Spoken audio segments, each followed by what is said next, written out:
In the autumn of 1944, a group of captured German army nurses were held at a POW camp in rural America. Hardened by war and propaganda, they expected cruelty and humiliation. But on Thanksgiving Day, the farmers who guarded them did something no one expected. They opened their homes, set extra plates, and invited their enemies to share their family meal. When the German nurses saw what was on the table and heard the farmer's little boy say grace for the hungry and the homesick, tears fell silently. That meal changed everything they believed about mercy and war. The Kansas wind carried the scent of harvested wheat across the rolling plains, golden and endless beneath a November sky. Inside the wire fences of Camp Elkhart, a small prisoner of war facility, 23 German army nurses stood in formation for morning roll call. Their gray wool uniforms hung loose on frames thinned by months of transport and uncertainty. They had been captured in France after Allied forces overran a field hospital near Caen. Helga Brenner stood at the front of the line, her spine rigid despite exhaustion. At 32, she was the oldest among them and had appointed herself their unofficial leader. Her blonde hair, once carefully pinned beneath her nurse's cap, now showed threads of premature gray. She kept her blue eyes fixed on the wooden watchtower ahead, refusing to meet the gaze of the American guards. The camp itself was modest, a converted farm equipment warehouse surrounded by barbed wire, with 6 wooden barracks hastily erected in rows. Beyond the fence, the Nebraska countryside stretched in gentle waves of brown and gold. Helga could see farmhouses in the distance, smoke rising from chimneys, children playing in yards. The normalcy of it struck her as obscene. How could life continue so peacefully here while Europe burned? Lieutenant Colonel Warren Hayes, the camp commandant, stood on a small platform addressing the prisoners. He was a lean man in his 50s with weathered skin and kind eyes that seemed out of place in a military uniform. His German was serviceable but heavily accented. "You will be treated according to the Geneva Convention," he said, his voice carrying across the assembly ground. "You will work in support of the agricultural operations in this region. You will be given adequate food, medical care, and shelter. Any attempt to escape will be met with appropriate consequences." Helga translated quietly for the younger nurses who understood less English. She noticed something unusual in the commandant's tone, not the harsh authority she expected, but something closer to weariness, as if this duty weighed on him. After dismissal, the nurses filed back to their barracks. Inside, the space was spare, but clean metal cots with thin mattresses, a single coal stove, shelves for their few belongings. Some of the women collapsed onto their beds. Others stood by the small windows, staring out at the alien landscape. "They will work us to death," muttered Greta Vogel, a dark-haired nurse from Munich. She was 24 and had worked in a Berlin hospital before being conscripted, just like they did to our soldiers in Africa. "We do not know that," Helga said quietly. "We must wait and see." "You are too trusting," Greta snapped. "These people hate us. We are the enemy." Helga did not respond. She sat on her cot and removed a small photograph from her breast pocket, her father in his pharmacist's coat, standing outside his shop in Hamburg. The shop no longer existed, destroyed in the firebombing of 1943. She did not know if her father still existed either. The last letter she received was dated 9 months ago.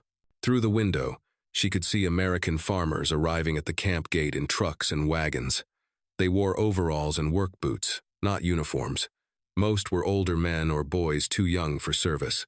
One farmer, tall and broad-shouldered with silver hair, caught her attention. He moved with a quiet authority, directing others in unloading supplies. His face was deeply lined, marked by sun and hard work. That man was Thomas Whitman, a third-generation wheat farmer who owned 200 acres adjacent to the camp. He had lost his eldest son at Normandy 3 months earlier. The army had requisitioned part of his land for the prisoner facility and asked him to coordinate work details. He had agreed, though the irony was not lost on him. German prisoners working the soil his son had died to defend. As Thomas glanced toward the barracks, his eyes met Helga's for a brief moment. She quickly looked away, her heart inexplicably racing. She recognized that look. It was not hatred. It was grief. That night, Helga lay awake on her cot, listening to the breathing of sleeping women around her. The coal stove crackled softly. Outside, an owl called across the prairie darkness. She closed her eyes and was transported back to the field hospital in Normandy, 3 months earlier. The tent had been filled with wounded soldiers, the air thick with the smell of blood and antiseptic. She had worked 18-hour shifts, moving from cot to cot, trying to save boys who were barely old enough to shave. There had been one soldier, Klaus, from Bremen, who could not have been more than 19. Shrapnel had torn through his abdomen. She knew he would not survive the night, but she had held his hand anyway, listening as he spoke about his mother's apple cake, the smell of the harbor at dawn, the girl he had hoped to marry. Schwester Helga, he had whispered, using her title. Will God forgive us? For what? She had asked, though she knew. For all of it, she had not known what to say. She was a nurse, not a priest. But she had squeezed his hand and said, "Yes, I think he will." Klaus had died before sunrise. She had wrapped him in a sheet herself, said a prayer she half remembered from childhood, and moved on to the next bed. There was always a next bed. 2 days later, the British artillery had found their position. The hospital was evacuated in chaos. Helga and her colleagues had been captured during the retreat, separated from the Wehrmacht units. They had been loaded onto trucks, transferred to ships, shipped across the Atlantic like cargo. None of them had expected to survive, and yet here she was, in Kansas, sleeping on a clean cot with a roof overhead, while Klaus and thousands like him lay in French soil. The guilt was suffocating. Helga opened her eyes and stared at the dark ceiling. She could hear Greta crying softly in the next cot, trying to muffle the sound. Several others were awake too. She could tell by their breathing. No one spoke. What was there to say? They were alive when they should have been dead. They were prisoners in a land that felt like a dream, peaceful, abundant, untouched by bombs. It made no sense. Nothing made sense anymore. 3 days later, Helga was summoned to the commandant's office. She walked across the compound with a guard, her mind racing through possibilities. Had someone reported her for something? Had there been news from home? Lieutenant Colonel Hayes sat behind a simple wooden desk, paperwork stacked in neat piles. He gestured to a chair. "Sit, please." "You are Helga Brenner, yes? The senior nurse?" "Yes, sir. I have received a request from one of our local farmers. He needs medical assistance. Nothing serious, a cut on his hand that may need stitches. Our camp medic is in town today. I thought perhaps you could help." Helga blinked. "You want me to treat an American? You are a nurse, are you not?" "Yes, but the Geneva Convention requires we provide you with work appropriate to your training. This is appropriate work." Helga understood she had no choice. She nodded. 20 minutes later, she was led outside the compound for the first time since her arrival. The sensation of walking beyond the wire was disorienting. The guard escorted her to a farmhouse half a mile down the road, a white 2-story building with a wraparound porch, surrounded by bare trees and harvested fields. Thomas Whitman met them at the door. Up close, he was taller than she had realized, with broad shoulders and calloused hands. His left hand was wrapped in a bloody cloth. "Thank you for coming," he said in careful German.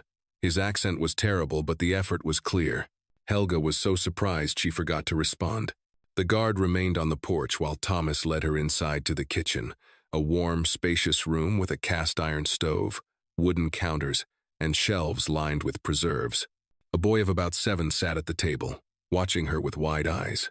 "This is my son, Daniel," Thomas said, switching to English. "Daniel, this is Nurse Brenner. She is going to help me." The boy continued to stare. Helga set down the medical kit she had been given and turned to Thomas. "Let me see your hand," she said in English. Her accent was thick but understandable. Thomas unwrapped the cloth. The cut ran across his palm, deep but clean, from a piece of farm machinery. It would need stitches. Helga worked in silence, cleaning the wound with iodine, threading the needle. Her hands moved with practiced efficiency. Thomas watched her face, noting the dark circles under her eyes, the tension in her jaw. You do not have to be afraid, he said quietly. No one here will hurt you. Helga's hands paused for just a moment. Then she continued stitching. I am not afraid, she said. Then why are your hands shaking? She looked up sharply. Their eyes met his gray and steady, hers blue and fierce. Because I have seen what war does, she said. I have held dying boys and told them lies about heaven. I have worked until my feet bled and still watched them die. And now I am here, in this place that makes no sense, sewing up the hand of my enemy, while your son watches like I am some kind of curiosity. Thomas absorbed this without flinching. I do not think of you as my enemy. Your government does. My government sent my son to die on a beach in France. So perhaps my government and I disagree about a great many things. Helga's throat tightened. She focused on tying off the final stitch. From the table, Daniel spoke suddenly. Do you have a mama? The question struck Helga like a blow. She turned to look at the boy, his freckled face, his earnest eyes, his rumpled hair. Yes, she managed. I have a mother. Where is she? In Germany. In Hamburg. Is she scared? Helga could not speak. She nodded. Daniel considered this. My mama died when I was 4. Papa says she is in heaven now. Maybe your mama will be okay too. Thomas stood abruptly. Daniel, that is enough questions. But Helga shook her head. It is all right. She looked at the boy. I hope so. I hope she is okay. She packed up the medical supplies with trembling hands. Thomas walked her to the door. Thank you, he said. For your help. Helga nodded stiffly. As she walked back toward the camp with her guard, she could feel Daniel's question echoing in her mind. Do you have a mama? Yes. Somewhere in the rubble and ashes of a burning continent, she had a mother. And for the first time in months, Helga allowed herself to hope that woman might still be alive. November deepened. The work details continued. Prisoners were assigned to harvest the last of the root vegetables, repair fences, sort grain in the storage barns. The labor was hard but not brutal. The Americans provided adequate food, warm clothing, even occasional recreation time. Still, tension simmered beneath the surface. Some prisoners remained hostile, convinced this decent treatment was a trap. Others, like Helga, existed in a state of watchful uncertainty. One evening, the nurses gathered in their barracks after dinner. Greta had overheard 2 guards talking about something called Thanksgiving. It is a holiday, she explained, her voice skeptical. They celebrated at the end of November. Something about being grateful for the harvest. Another excuse for the Americans to gorge themselves while Europe starves, said Margot, a sharp-faced nurse from Cologne. What do they do? Asked Elsa, the youngest at 19. I think they have a big meal. Turkey, I heard one guard say. Pumpkin pie. Several women laughed bitterly. Of course.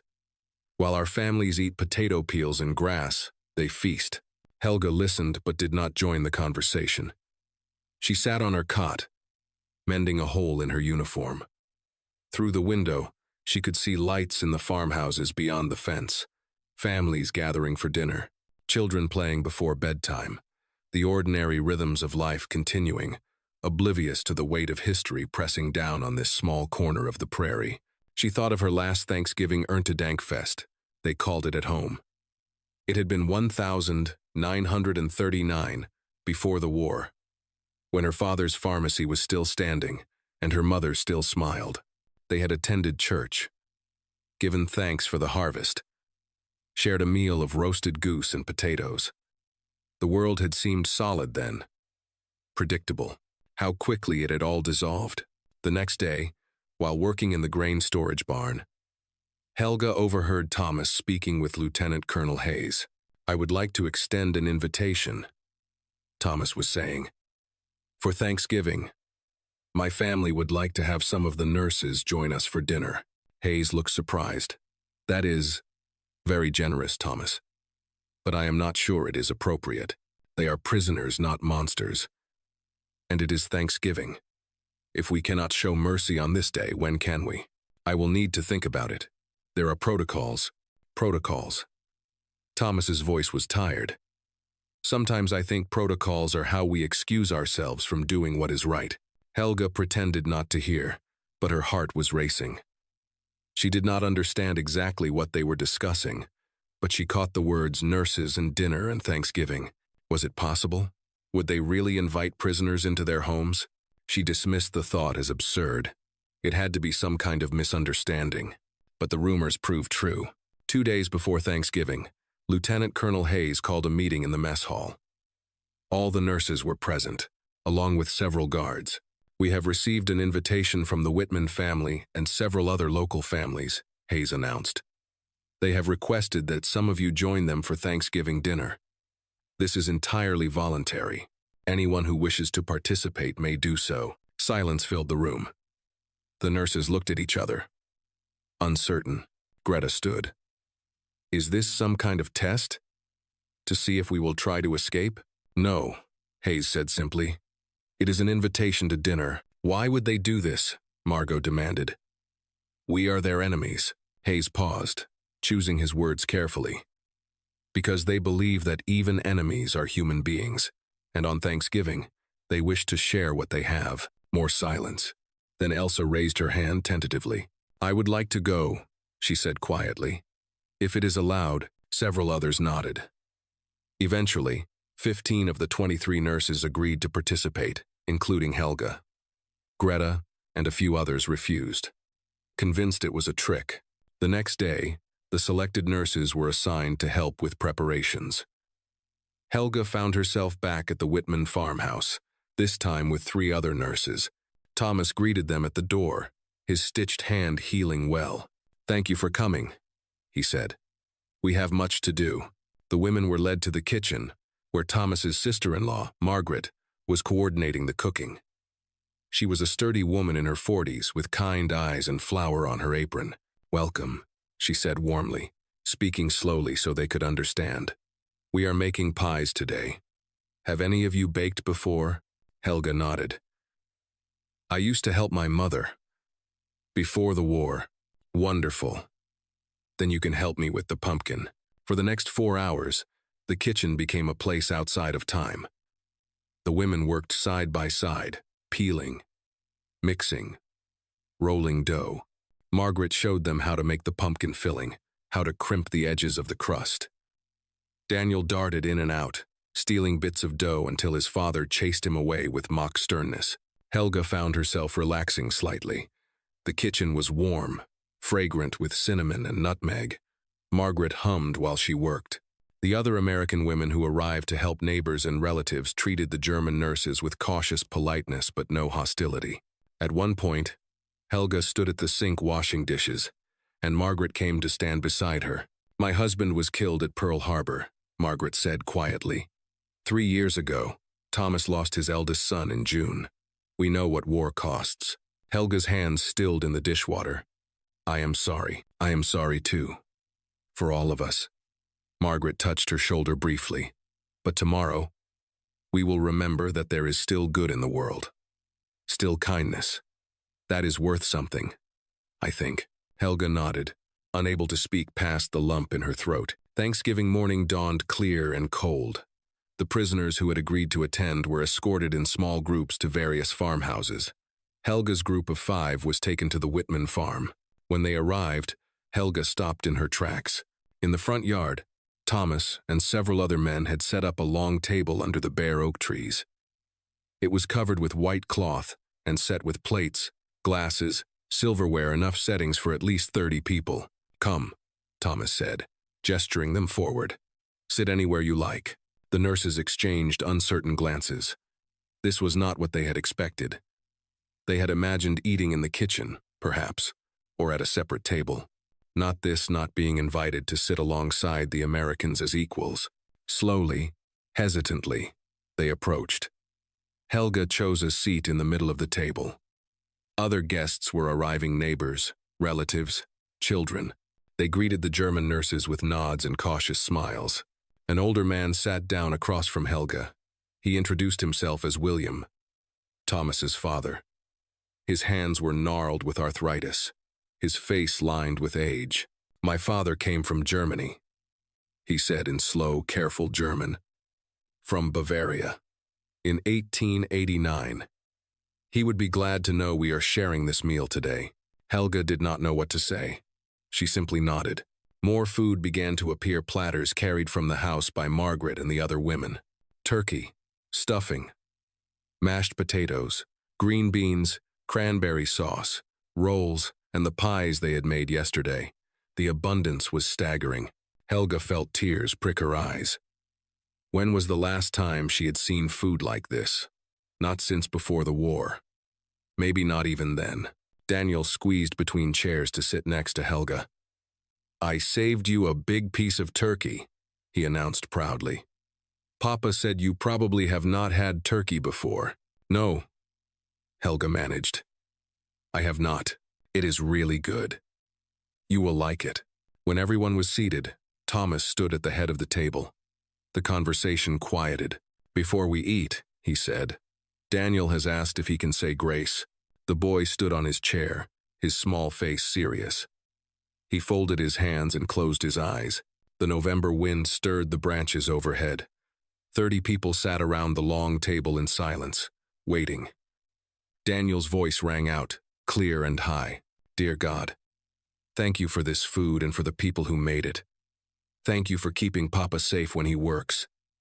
Thank you for Aunt Margaret and Grandpa and all our neighbors." He paused, then added, "And thank you for the hungry people everywhere. Please help them. And thank you for our guests from far away who miss their families. Please help them not be so sad. Help us remember that even when people are different, they are all your children. Amen." Silence. Helga felt the tears spill over, running down her cheeks. She was not alone. Beside her, Elsa was openly crying. Across the table, even some of the American men had reddened eyes. Thomas lifted his head, his own eyes glistening. "Amen," he said quietly. "Let us eat." But for a long moment, no one moved. The weight of Daniel's simple prayer hung in the air, helped them not be so sad, and Helga felt something crack open inside her chest. These people owed them nothing. Less than nothing. Their sons and brothers had died fighting her country. And yet they had set this table. They had invited their prisoners, their enemies, to share their abundance. Why? The question had haunted her for weeks. But sitting here, listening to a child pray for the hungry and the homesick, she finally understood. Because mercy was not something you gave when it was deserved. It was something you gave when it was impossible. When it cost you something. When it defied every instinct toward revenge and bitterness. That was what made it mercy. Margaret began passing the platters. Conversation slowly resumed, awkward at first, then more natural. The language barrier made things difficult, but gestures and smiles bridged the gaps. Daniel chattered to Helga about school, about his chickens, about the book he was reading about knights and castles. "Have you seen a real castle?" he asked, eyes wide. "Yes," Helga said. "In Germany, there are many old castles. Did knights live there?" "Long ago, yes. That is so neat." He bounced in his seat. "Papa said after the war, maybe we can visit Germany. Would you show me the castles?" Helga's throat closed. After the war. As if there would be an after. As if Germany would still exist as anything other than rubble and ruins. "Perhaps," she managed. Thomas leaned forward. "Daniel, let Nurse Brenner eat her dinner." "It is all right," Helga said. And surprisingly, it was. Daniel's innocent enthusiasm was like a balm. She realized she had not spoken to a child really spoken, not just treated one as a patient in over 2 years. Across the table, William was talking to Elsa, asking about her family. The girl was answering haltingly, describing her village near Dresden, her parents' bakery. William listened with genuine interest, asking questions, nodding thoughtfully. "Dresden is beautiful," he said. "I visited once, long ago. The churches, the architecture. I hope it survives this war." Elsa's expression was bleak. "I hope so too." The meal continued. The food was indeed delicious, rich, and plentiful in a way that felt almost obscene. Helga ate slowly, savoring each bite, trying not to think about her mother scrounging for bread scraps in bomb-shattered Hamburg. As the sun began to sink lower, casting golden light through the bare branches, Margaret brought out the pies, pumpkin, apple, and pecan. She cut generous slices and passed them around. "This is the pie we made together," she told the German nurses, smiling. "I think it turned out perfectly." Helga took a bite. The sweetness exploded on her tongue, cinnamon, nutmeg, the earthy richness of pumpkin. She closed her eyes. "It is wonderful," she whispered. "You did good work," Margaret said. "You are a natural baker." Beside Helga, Elsa suddenly spoke, her voice trembling. "Why are you being so kind to us?" The table fell silent. All eyes turned to the young nurse. "You should hate us," Elsa continued, tears streaming down her face. "Your sons died because of us, because of Hitler, because of Germany. We are the ones who started this war. Why would you feed us? Why would you treat us like this?" Margaret set down her pie server. She came around the table and knelt beside Elsa's chair, taking the girl's hands. "Honey," she said gently, "you did not start this war. You are just a girl who got caught in it. Same as my nephew who is fighting in Belgium right now. Same as Thomas's boy who died in France." Her voice caught, but she continued, "We do not hate you. We hate what war does. We hate that young people are dying for old men's pride. But you," she squeezed Elsa's hands, "you are just trying to survive. Same as all of us." Thomas spoke up, his voice rough. "My son wrote me a letter before he died. The last letter I ever got from him. He said he met a German prisoner. A boy, maybe 17. The prisoner was crying because he had lost his whole unit. My son gave him water and a blanket. The officer yelled at him for it. But John told me," he said, "Dad, when I looked at that boy, I did not see an enemy. I just saw somebody's son, far from home and scared." Thomas's voice broke. He looked down at his plate. "That prisoner probably died anyway. They all die, in the end. But for one moment, my son chose kindness. He chose to see the human being, not the uniform. And if he could do that on a battlefield, how can I do less in my own home?" Silence again. But this time it was not uncomfortable. It was holy. An older woman sitting near the end of the table spoke up. "My husband was killed at Tarawa, Pacific Theater. He never even saw Europe. For a long time I hated everyone, Japanese, Germans, even our own government for sending him. But hatred is like drinking poison and expecting the other person to die. It does not work. It just eats you alive." She looked at the German nurses. "So no, we do not hate you. We are tired of hating. We want to remember what it feels like to be human again." William raised his glass of cider. "To humanity," he said simply. "May we find it again when this madness ends." Others raised their glasses. The German nurses hesitated, then did the same. "To humanity," they echoed.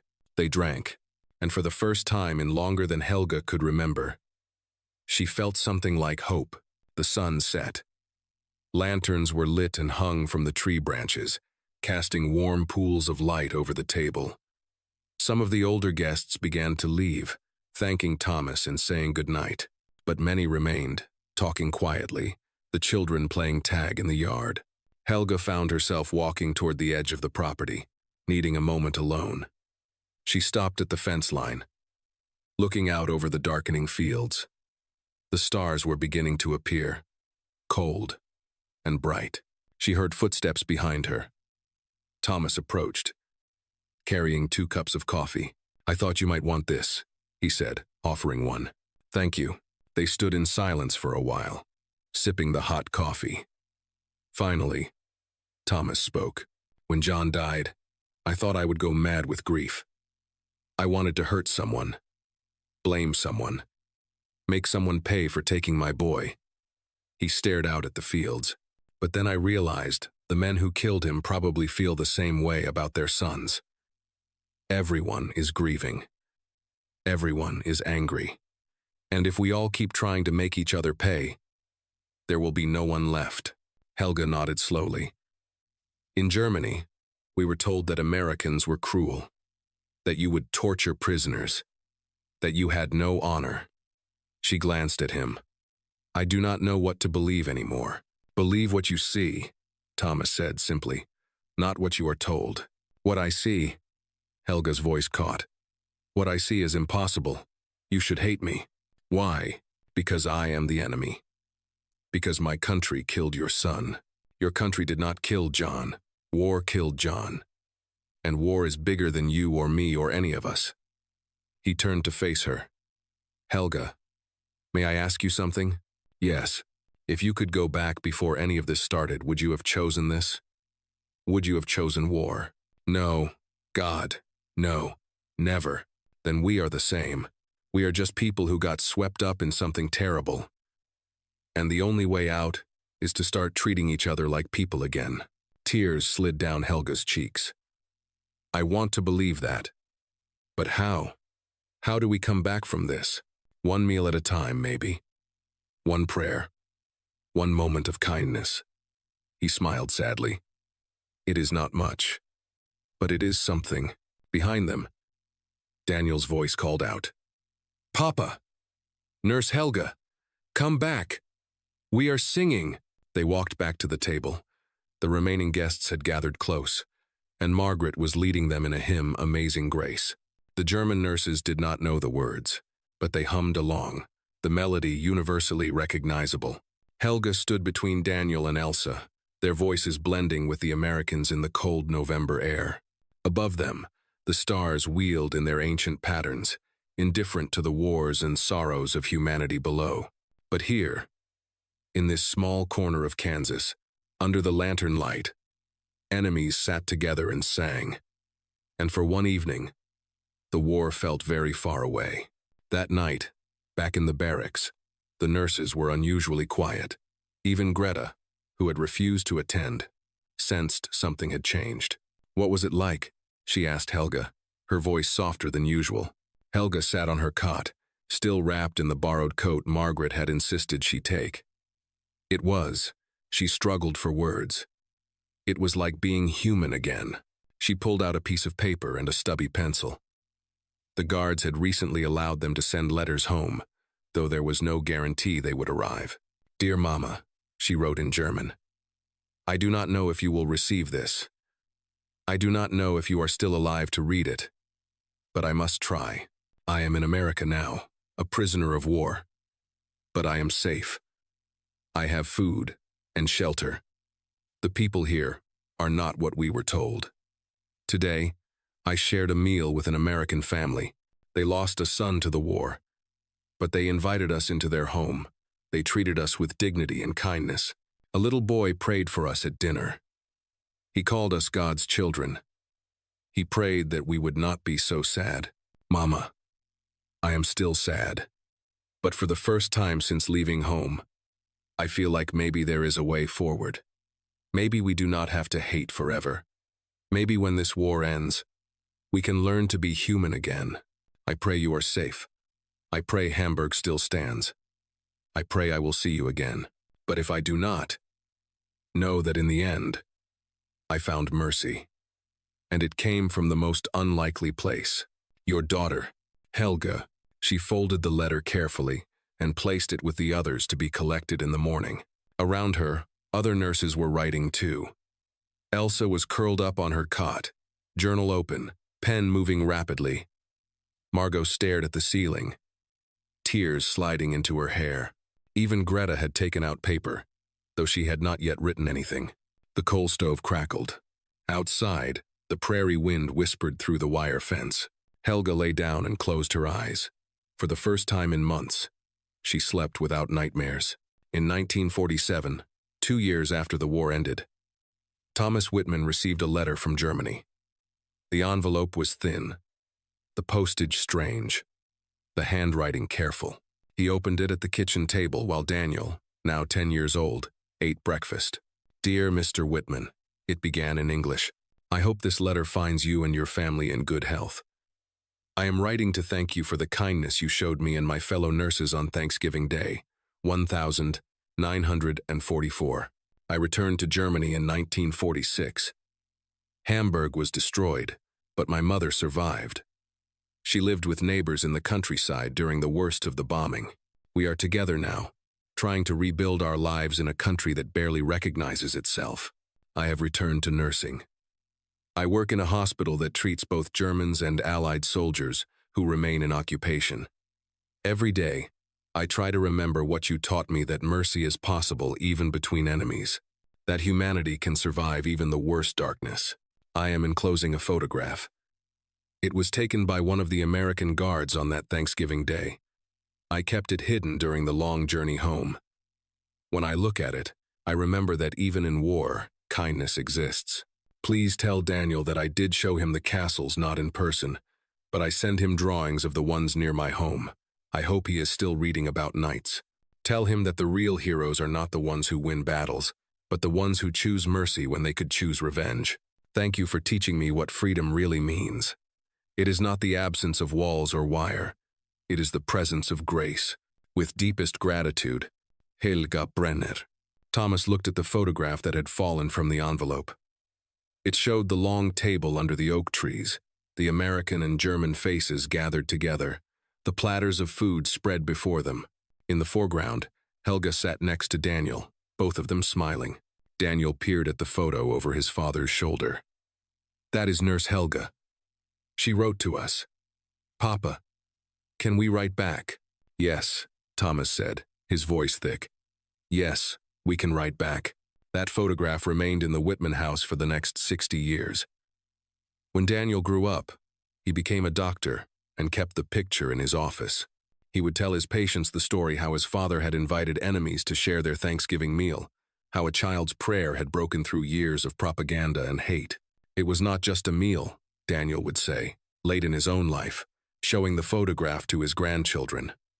It was a moment when enemies remembered they were human, when kindness proved stronger than war, when mercy became real. The photograph is yellowed now, the face is faded, but the truth it captures remains sharp. On one day in November 1944, in a small corner of Kansas, humanity won, not through guns or glory, but through grace,